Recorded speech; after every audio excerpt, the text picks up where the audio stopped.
Episode 211, How to Develop Your Personal Philosophy. David Trig Show. This is the podcast where you can get spiritual power and personal development for everyday life. It's gozo for the whole family, Jamba Juice for the soul, your daily dose of gozo. Well, good morning, everybody, and welcome to Trig Podcast of Joy. How are you guys? I want to talk to you today about how to develop your personal philosophy. This is a topic that I've been studying just over the last couple of weeks through an online course that I've been going through that was first actually inspired by a doctor. I want to actually show you see if I can show you here kind of where this whole thing came from. I want to show you a clip from the doctor that actually was talking about this on the Lewis Howell podcast. If maybe you're familiar with him, I love that podcast. So I think I can go to it. So there it is. This broadcast, if you want to go and see it, it's called High Performance Mindset with Dr. Michael Gervais and Lewis Howell. And it was a really awesome episode that really taught me a lot about personal development and most of all about a high performance mindset. And really what it comes down to, it talks about how to develop a personal philosophy. And so I want to kind of walk you through a few of the things that I learned from it so that if you also are trying to figure out what you're about and what drives you, then hopefully this training will help you. So let's get into it. I want to show you here a little bit of the slides and just see if I can show you the slides. There it is. Before I continue with the show, let me just make sure that everything is working just fine on YouTube. It seems like it's going great. On Periscope, okay, there it is. And then I want to also just lastly check it out on Facebook Live. I want to say hello to everyone. Make sure that you are seeing this. Give me a thumbs up if you can see this particular episode just right, if you can hear it, if you can see it, and then we'll get into the actual content.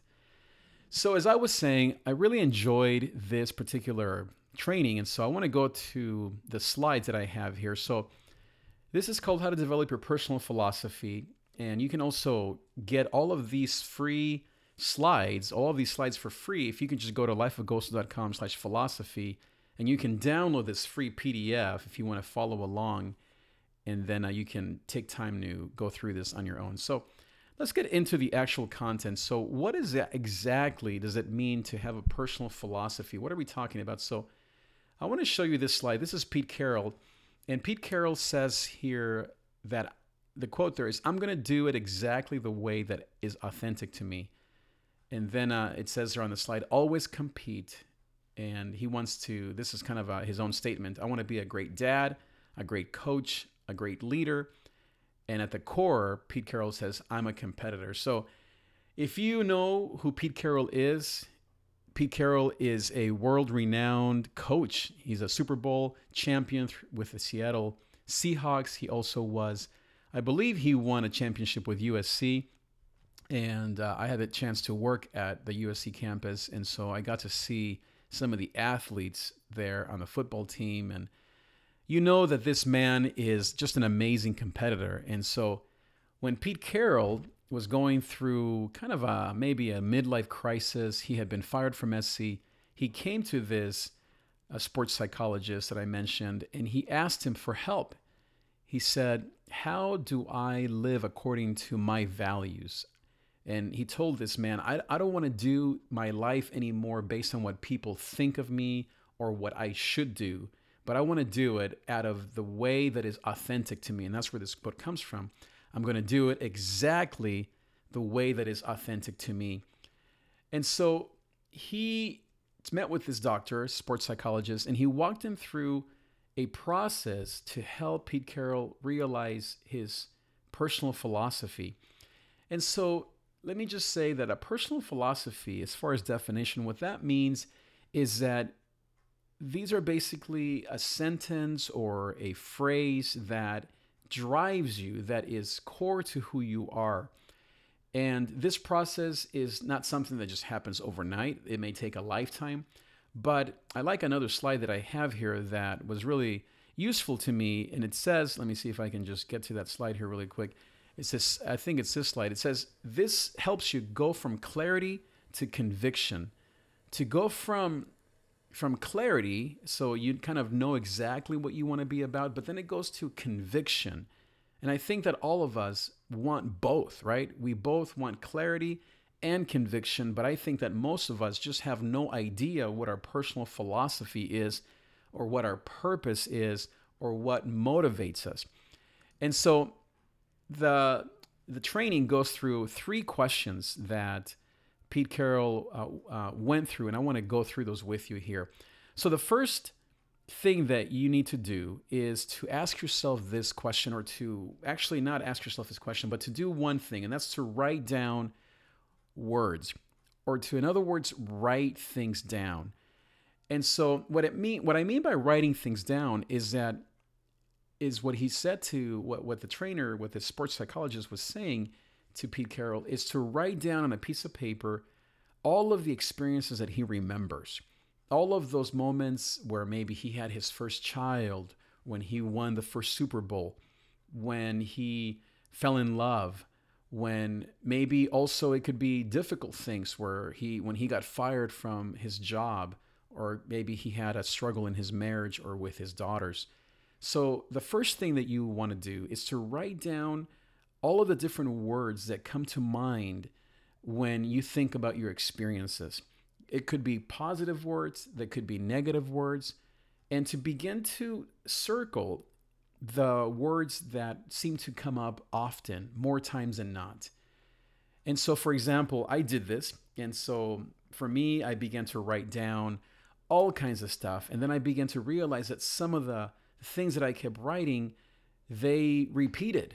I kept going back to them over and over again. So for example, for you, you might write down the first job that you got, or the fact that you did get fired from a job. So you may write things like that you are a very loving person, that you're a very caring person, that you serve others, that you are a competitive person, that you are someone who enjoys freedom, that you enjoy traveling. You might say also some of the things that are difficult for you. You might deal with fear, or you feel you're overweight. And so write down all the words that come to mind on a piece of paper, and then circle the patterns, the words that emerge, that seem to repeat themselves over and over again. Number two is to be around wise people and mentors. And so the second thing that this training was recommending is to think of the people that you admire most in life. And when you think of those people, to then grab a second piece of paper and to then write down the things that you admire most about them. So let's say you admire your mom. What about your mom do you admire? You might say, I admire that she's a hard worker. It might be that you admire a spiritual mentor. Obviously, you can say Jesus, and you can say maybe a pastor or a friend, or your husband or your wife. Well, what about them do you admire? Do you admire the way that they took care of you? You admire their education. You admire that they're helping their neighborhood, and they seem to be a great hostess. So what about your mentors and wise people in your life do you admire most? And write all those things down, all the things that you admire about them. And then the last step is to listen to the things that you feel in your heart, to listen to what God has to say, and to listen to people that you admire and what do they say about you. And so listening is a very important thing, because it's being able to reflect on your life, to be self-aware, to, as a book that I love, that says it's to let your life speak. And so you may then write down on a third piece of paper the things that you hear people say about you. They may say that you're very beautiful, that you are a competitive person. Some may say that you have a lot of knowledge, that you are very caring and kind. So these are now things that people say about you. You can also write down things that you wish you would hear. You can write those things down. There may be some things that are negative that you feel, that you think people see or say about you. You might think that people think you're pushy or you're controlling. And so in that third page, you do the same thing. You write down all the things that you're hearing from God, from yourself, and from people that you trust. And you begin to circle the things that repeat. You begin to take that, you begin to make connections, or you see patterns in the things that you hear others say. And I would say in this last step here of listening, I think it's very important that we think about God and that you hear what God has to say about you. Now, let me walk you through a little bit of that, because I think it can be pretty difficult to know what exactly does that mean. How do you listen from God? How do you hear from God? Well, in my experience, we all know that God loves us, that God is for us, not against us, that He forgives us, that He's a good Father, that He's King, that He's Savior. But I would say that even though that is true, you want to go a level deeper than that. So there are things that are broken in all of us. And there are things that then God does to heal that brokenness. So go to those things. So start with the general things that you know about God, but then go to those things that He personally wants you to know. So, for example, I was talking to my good friend this morning, and we were talking about worship songs. And she was telling me that her favorite worship song is All I Need Is You. And so as we talked, she was telling me that anytime that she feels that there's no one to help her, that she sings that song, that All I Need Is You. And so you could say that for her, God is telling her, I am here for you. I will never leave you. In my life, I remember when I was at a retreat, seeing this statue that was called Joseph and the Christ Child. And because I grew up without my father, I grew up far from home. When I saw that statue, that image, it impacted me greatly, because I felt like God was telling me that He's my Father. And so when you listen to God, you want to be listening for the specific things that He says about you. And then, as I said, listen to what people say. And I want to be very specific. Listen to the people that you care about, the people that you trust, the people that actually matter to you. That could be your mom, it could be your father, it could be your friends, close spiritual mentors, a pastor, or a teacher. And so when you go through those three things, when you take time and you then spend some time doing this, what happens is over time, things begin to emerge, and you begin to get clear on your personal philosophy, on the thing that drives you. And now I did this, so I want to walk you through this myself. And so when I did this particular exercise, it was really awesome. It was freeing. It was very, in many ways, it was exactly what I expected, but it wasn't as clear as what I had before. Now, before I tell you kind of a little bit of my story, and then of course I want you to begin to think about your personal philosophy, I want to tell you this, that this process is something that may be new for most of you, for a lot of you. And so this won't be something that you'll just be able to come up with right away. As the trainer that I was watching that video said, like the Dalai Lama said, enlightenment can happen in a lifetime or it can happen in the next moment. So always be listening. So let me walk you through it. So when I began to think about my personal philosophy, I began to list out all the things. First, all the words and all the different things that I came up with. And so I wrote down a bunch of things.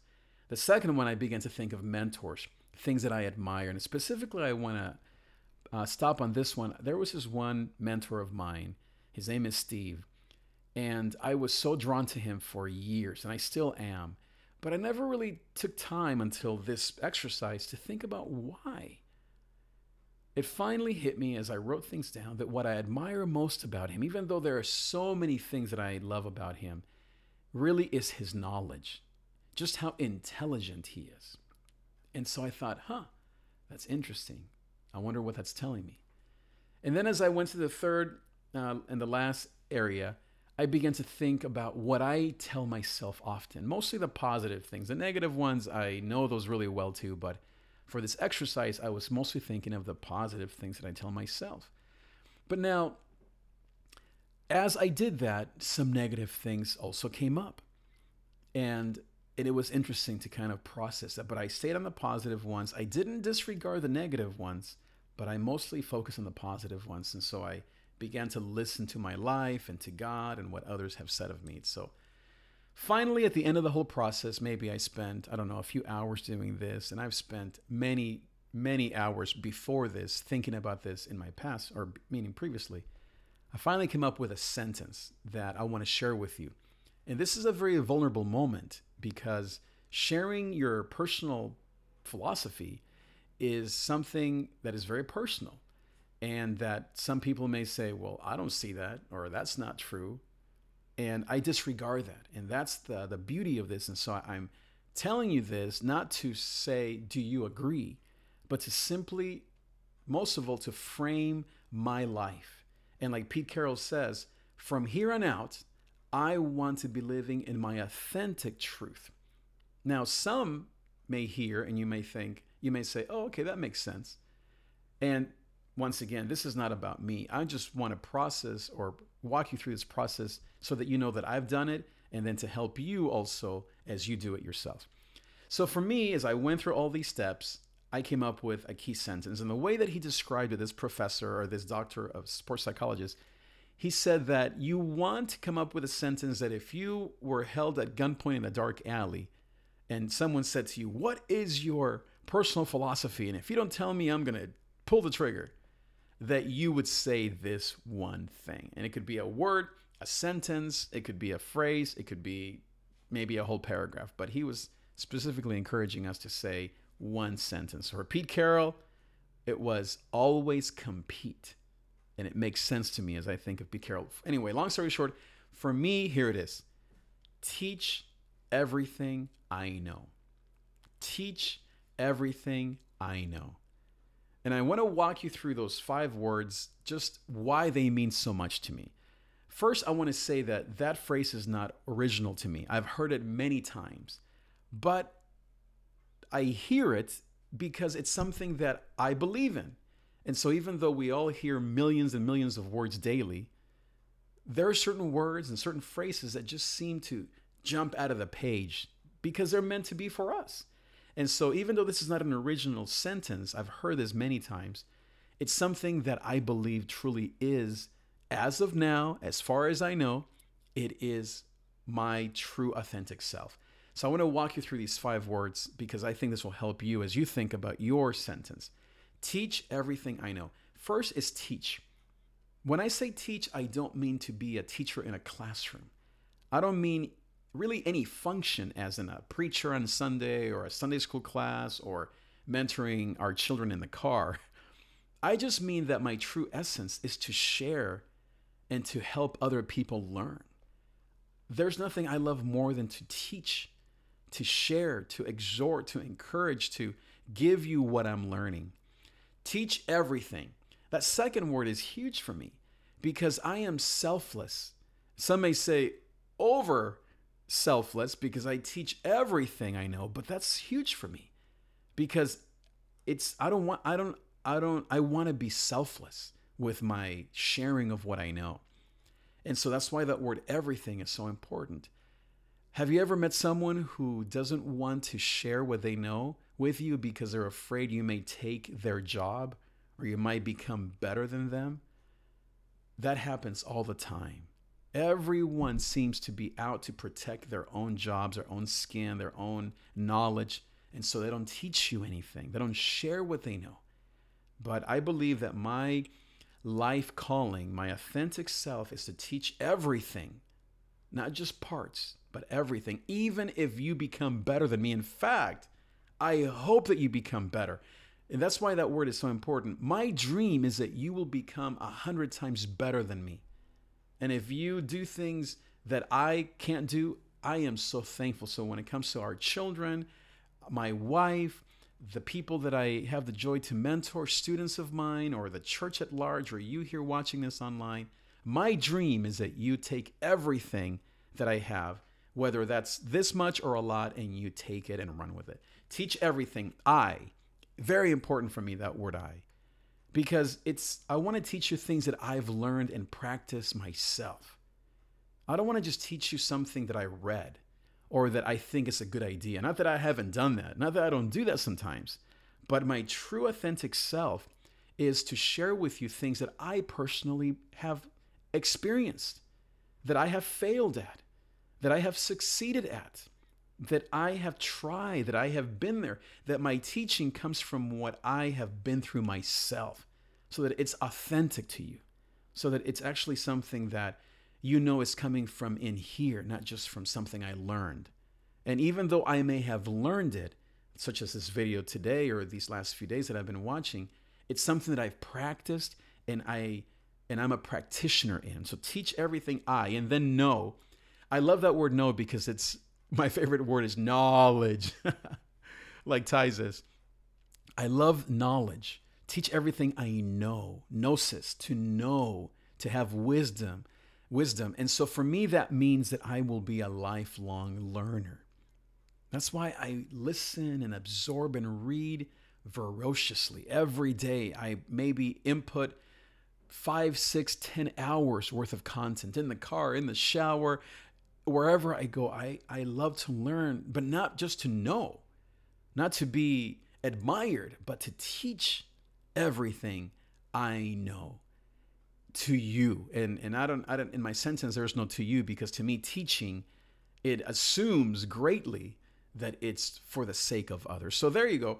That's my personal philosophy. So now I want you to think about your personal philosophy. I wonder what you think is your own philosophy. And as I said, these are things that take a while. And so I want to just review just quickly here once again, what are the 3 things? So first is write down everything. Write down those words that come to mind. And so for me, teacher, sharer, I like to learn, I like to input. I'm a huge input person. Number 2 is to be around wise people and learn, why do you admire them? And then lastly is to listen to what people say. And then I love this quote, as I said, is we're talking about going from clarity to conviction. And then the last thing that I said here, how long will this take? It can take years, a moment, or a lifetime. Enlightenment, says the Dalai Lama, takes a lifetime or the next moment. So if you feel stuck, or as you hear this process, this training, you're thinking, well, I don't know. I have no idea what my purpose is. And guess what? Most people don't know. Don't be discouraged.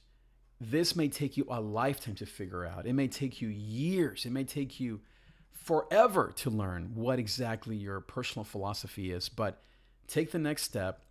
Don't give up. Be encouraged. Now, let me say one last thing here when it comes to your personal philosophy that, again, is very personal to me, but I want to share this with you just to be an example. There are obstacles that come with your personal philosophy because all of us have a drive or a purpose. For example, for Pete Carroll, always compete. But guess what? There are probably people out there that would say, yeah, you didn't compete at USC, or you didn't compete at home, or you don't always compete when it comes to your health or your friendships. So there will always be negative thoughts and negative input that will come from external sources.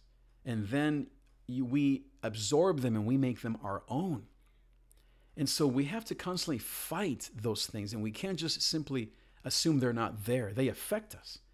So for example, for me, teach everything I know. That is something that I've struggled with for many years. First, internally, I have never felt like I am a very effective communicator. Online, live, on Sundays, through music, through whatever. Why? Many reasons. I've studied most of them. Then I've had people that have told me that I'm not a very good communicator, that I stumble over my words. Things that, by the way, are true. So it's not that I'm saying, oh, those things are lies. These are things that I know about myself. But they don't. It doesn't mean that I shouldn't persevere in this dream, in this pursuit to teach everything I know. Other times I have felt that I'm more effective one-on-one, that I am not very effective online or with big groups. I have felt that I'm most effective just doing things with, one-on-one.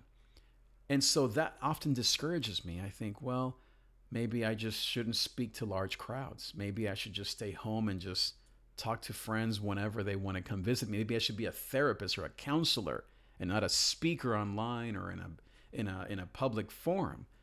But I have realized that even though some of those things may be true and they might be my sweet spot or my true essence, that teaching is something that I love doing no matter the size of the group, no matter the negative thoughts that may come my way, or that I stumble over my words, or that I sometimes twist and turn or go on rabbit trails, or when I record myself and I listen back, which I do all the time to learn and to become better, I think, wow, I have no idea what I just said there. And then people may feel the same way. But as Pete Carroll, that's why I love what he said. He says, I am tired of living from what other people expect of me. Because guess what? That doesn't work. It's exhausting. It's tiring. What are you afraid of? Losing a job? Failing at a relationship? Losing your way? Guess what? That's going to happen regardless. So it's better that we live out of our authentic self so that we can be in connection with God and what He wants for us and what we're supposed to do on this earth. And so when it comes to teach everything I know, I am convinced that regardless of what people may say positively or negatively, that I want to commit my time to teach you everything I know. And that's why I do these trainings. So now turning it to you, think about that as you walk through this process. Don't be discouraged if negative things surface, things that people have said that are contrary to your personal philosophy. Second, don't be discouraged if you can't come up with anything. If you only come up with the things that you just haven't done or that haven't worked. Write those things down. Make that part of your first page, where your list, or your third and your first, where you're thinking of experiences and words that describe you, and then to listen to what your mind or what people have said or what God says. Write those things down. As I said, I have a ton of negative things that I think of when I do these kind of exercises, but I am learning to listen to the positive, to what is true of me regardless, and to stay focused on my philosophy. So think about that as you walk through this, and I hope that this training can be effective and helpful in your life. As I said, this is going to take some time. Don't be discouraged.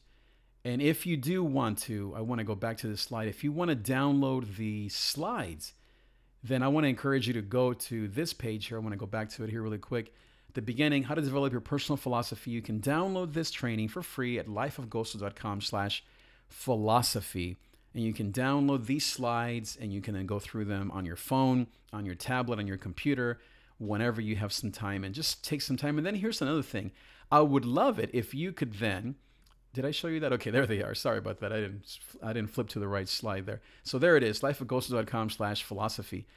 And you can then, what I was going to say is, as you come up with your own attempts at this, then I would love it if you would Instagram me a picture of your philosophy. So simply go to my Instagram page. I think it's David Trig LA or David Trig, one of those. And then you can just take a picture, and on the Instagram stories, just take a picture of your personal philosophy attempt. Maybe it's a note on your phone or something you wrote down. Just take a picture, tag it with my name, David Trig LA, and then I will see it so we can then encourage each other in our process. Maybe I can give you some input if I know you, or maybe simply it's just a way for us to share our own process together. So with that said, I want to thank you for being here and for taking the time to learn. This is my passion, to teach everything I know to you. And I hope that you have found this effective and that you can begin the process, no matter how young or how old you are, the process of learning more about your personal philosophy. Because as Pete Carroll says, let's not live because of what we should do. Let's not live out of what people think of us or out of our own negative limiting beliefs. Let's live out of our true essence, what is authentic of us as far as we know today, what God thinks of us, what we know is true of us, what is the true essence. And then if you can, write it down into one clear sentence. For me, teach everything I know. For Pete Carroll, always compete. And maybe you want to even borrow some of those from the two of us and kind of get you going. But again, if you have something completely different, I would love to know what that is. Tag me on Instagram so that we can enjoy and share with one another. Thank you again, everybody. Thank you so much for being here, and I will see you next time.